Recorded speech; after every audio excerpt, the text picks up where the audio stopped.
নমস্কার বন্ধুরা, আমি সোমা হ্যাপি ফ্যামিলির পক্ষ থেকে আপনাদের সকলকে স্বাগত। আজ আমি রান্না করব সম্পূর্ণ নিরামিষভাবে মুগ ডাল ও বড়ি দিয়ে কলার থোড় রান্না। এই যে দেখুন বন্ধুরা, এখানে আমি আমাদের কলা গাছের একটা থোড় কেটে নিয়ে এসেছি। এটা কাঁঠালি কলার থোড়। এটাকে ধুয়ে নিয়ে এসেছি। এখন আমি এটাকে কুচিয়ে নেব।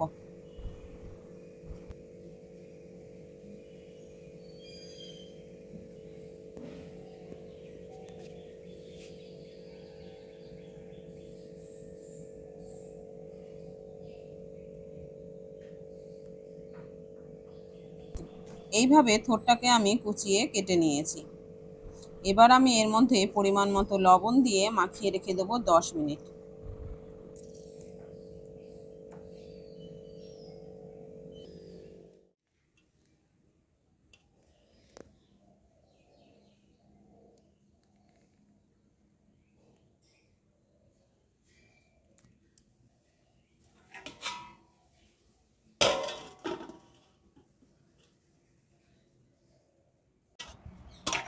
দশ মিনিট পর এটাকে এবার আমি ভালো করে হাত দিয়ে চটকে নেব। তারপর চেপে চেপে জল বের করব। ঠিক এইভাবে। এই পদ্ধতিতে করলে এটা থেকে যেমন জল বেরিয়ে যাবে, তেমনি এটা নরমও হয়ে যাবে। আর এটাকে আলাদা করে সেদ্ধ করতে হবে না।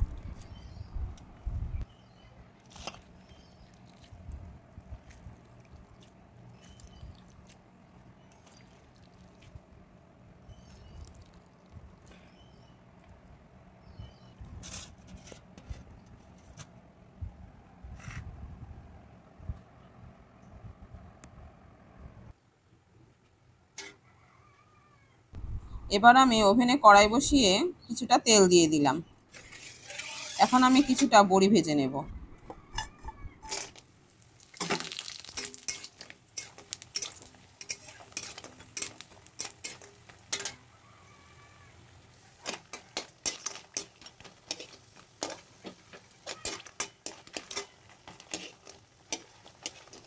আমি কিছুটা বড়ি এখন লাল লাল করে ভেজে নিয়েছি। এবার এগুলোকে অন্য পাত্রে তুলে নেব।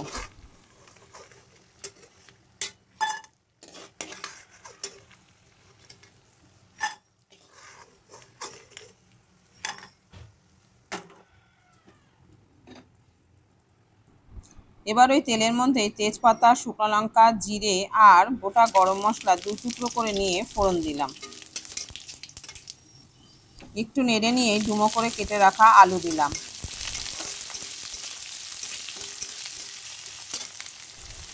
লবণ হলুদ দিয়ে এটাকে ভেজে নিলাম ঢাকা চাপা দিয়ে দিয়ে।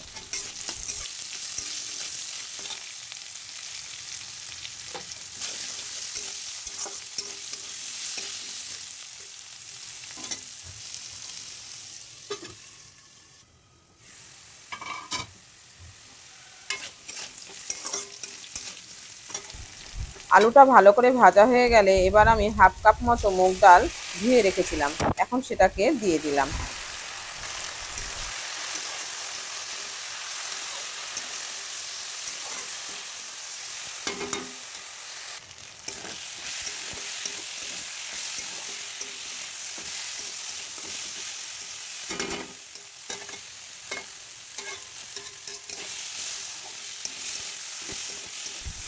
ডালটাকে একটু নেড়ে চেড়ে ভালো করে ভেজে নিয়ে এবার দিয়ে দিলাম একটা কেটে রাখা টমেটো।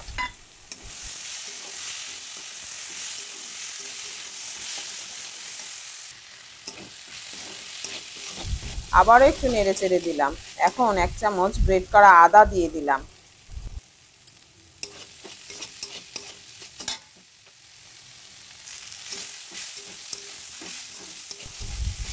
এরপর একটা বাটিতে আমি নিয়ে নিয়েছিলাম 1 চামচ করে ধনে, জিরে ও লঙ্কার গুঁড়ো আর পরিমাণ মতো হলুদ। এবার এটাকে দিয়ে সামান্য জল দিয়ে ভালো করে কষিয়ে নিলাম।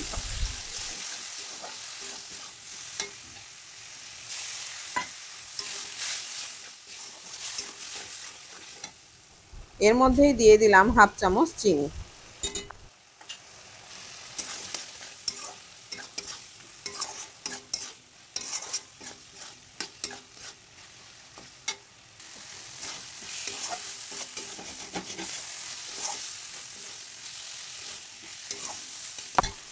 এবার পরিমাণ মতো জল দিয়ে দিলাম। এখন আগে থেকে কেটে রাখা যে থোড়গুলো সেটাকেও দিয়ে দিলাম।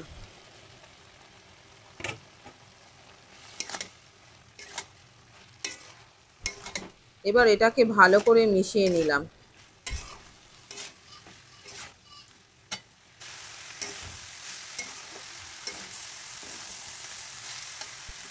আবারও জল দিয়ে দিলাম।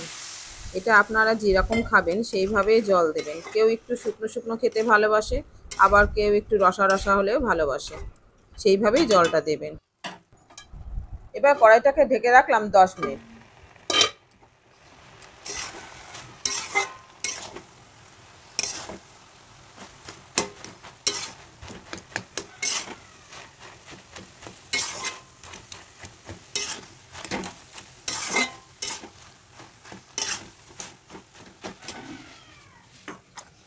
এবার বড়িগুলোকে একটা হামাল দিস্তায় ভেঙে নিয়ে আমি কড়াইতে দিয়ে দিলাম।